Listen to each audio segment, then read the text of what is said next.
ಸಾಮಾಜಿಕ ನ್ಯಾಯದಲ್ಲಿ ಬೇರೆ ಪಕ್ಷದವರಿಗೆ ಅವರಿಗೆ ಬದ್ಧತೆಯೂ ಇಲ್ಲ, ಅವರಿಗೆ ಸಾಮಾಜಿಕ ನ್ಯಾಯದ ಬಗ್ಗೆ ಜನರಿಗೆ ಕೊಡಬೇಕು ಅನ್ನೋದು ಕೂಡ ಅವ್ರಿಗೆ ಅದಕ್ಕೆ ವಿರುದ್ಧವಾಗಿರ್ತಕ್ಕಂಥವ್ರು. ಅದರಿಂದ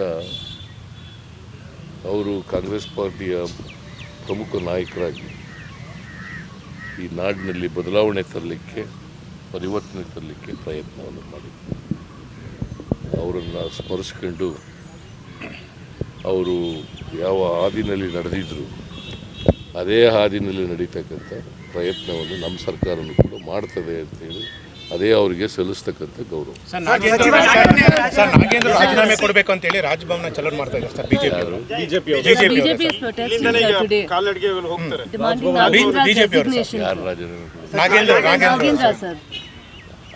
ನಾವು ನೋಡೋಣ. ಪೊಲೀಸ್ನವರು ನಿನ್ನೆ ನೀವು ಕರೆಸಿ ಮಾತನಾಡಿದ್ರಿ ಸರ್? ಮಾತಾಡಿದ್ದೀನಿ. ಮಾತಾಡಿದ ತಕ್ಷಣ ರಾಜೀನಾಮೆ ಕೊಡು ಅಂತ ಹೇಳಿದ್ದೀನಿ. ಸೂಚನೆ ಏನಾದರೂ ಕೊಟ್ಟಿದ್ದೀರಾ ಅಂತ ಸರ್? ಸಿಬಿಐ ಕೂಡ FIR ಮಾಡಿ. ಈ ವಿಡಿಯೋ ನಿಮಗೆ ಇಷ್ಟವಾದಲ್ಲಿ ಲೈಕ್ ಮಾಡಿ, ಶೇರ್ ಮಾಡಿ, ಸಬ್ಸ್ಕ್ರೈಬ್ ಮಾಡಿ.